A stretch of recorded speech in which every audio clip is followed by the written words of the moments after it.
যত কোটি টাকা লাগে মোস্তাফিজকে 2026-এ চেন্নাই সুপার কিংস এর হয়ে খেলতে দেখতে যায়, জবাবে দিল্লি ক্যাপিটালস এর উত্তর দেখেন। প্রথমত আসেন যে এইখানে একটা ঝামেলা ঘাপলা লেগে গেছে, কেননা আবেগময় একটা দল, সেটা হচ্ছে চেন্নাই সুপার কিংস, এবং বর্তমানে বিপদের বন্ধু দিল্লি ক্যাপিটালস। বিপদের বন্ধু কেন বলতেছি দেখেন, প্রথমত মোস্তাফিজুর রহমানকে কিন্তু নিলামের সময় কোন দল তাকে পিক করে নাই। কেন করে নাই? ওই তখনকার রাজনৈতিক সিচুয়েশনে কেউ পিক করে নাই। কিন্তু চেন্নাই সুপার কিংস পারতো না এই যুদ্ধের সময় অ্যাটলিস্ট মোস্তাফিজকে ডাকতে, কিন্তু না, মোস্তাফিজ সেটা বিপদের প্রতিদান দিবে, অবশ্যই দিবে। মোস্তাফিজকে যেহেতু বেশি টাকায় কম ম্যাচ খেলিয়েছে এবং দিল্লি ক্যাপিটাল জানে মোস্তাফিজের ক্যাপাবিলিটি কেমন, তো তার প্রমাণের আসলে কোনো জায়গা নাই। চেন্নাই সুপার কিংসে এই বছরে যে ধরনের পারফরমেন্স করছে, আপনারা বর্তমানে পয়েন্ট টেবিলটা দেখতে পাচ্ছেন, এত বাজে অবস্থা চেন্নাই সুপার কিংসের হয়তোবা এর আগে কখনোই হয় নাই। অ্যাটলিস্ট মোস্তাফিজ যেভাবে কন্টিনিউসলি 2024 সালে আইপিএল এ চেন্নাইয়ের হয়ে ভালো খেলেছে, 4 উইকেট বলেন, 3 উইকেট বলেন, ডট বল বলেন, সবকিছু দিক থেকে মোস্তাফিজ ছিলেন 10-এ 10।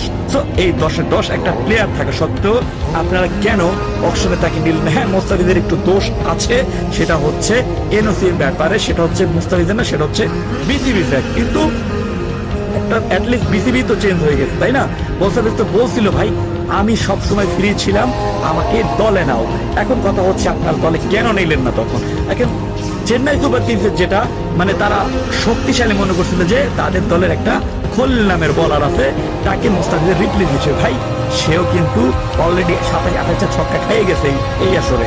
তারা প্রতি ওভারে 2 ওভার দেবে 23, 2 ওভার দিয়ে 50, হ্যাং ট্যাগ রাশিদ খানের মতো বলার, যিনি কিনা ভাত পায় না, আপনারা তারে নিতে পারেন 18 কোটি টাকা দিয়া, অথচ আমার মোস্তাফিজকে 2 কোটি টাকা খরচ করতে আপনাদের বড্ড বেশি কষ্ট হয়ে যায়। রিশাদ হোসেনরা দেখেন না পাকিস্তানে কি করছে, 7 ম্যাচে অলরেডি 13টা উইকেট নিয়ে গেছে।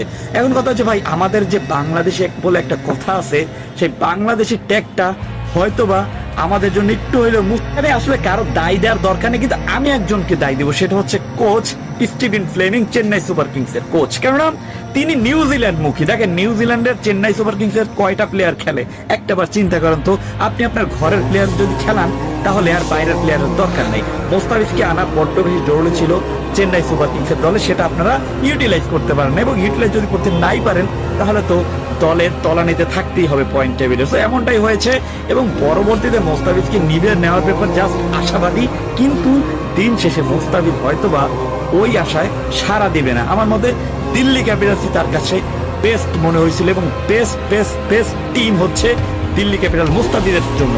আপনি কি মনে করেন, চেন্নাই নাকি দিল্লি, কোন দলে খেলা উচিত মুস্তাফিজের? ইভেন কত কোটি টাকা দিলে মুস্তাফিজ খেলবে? একটু কমেন্ট করে জানাই দেন। ধন্যবাদ।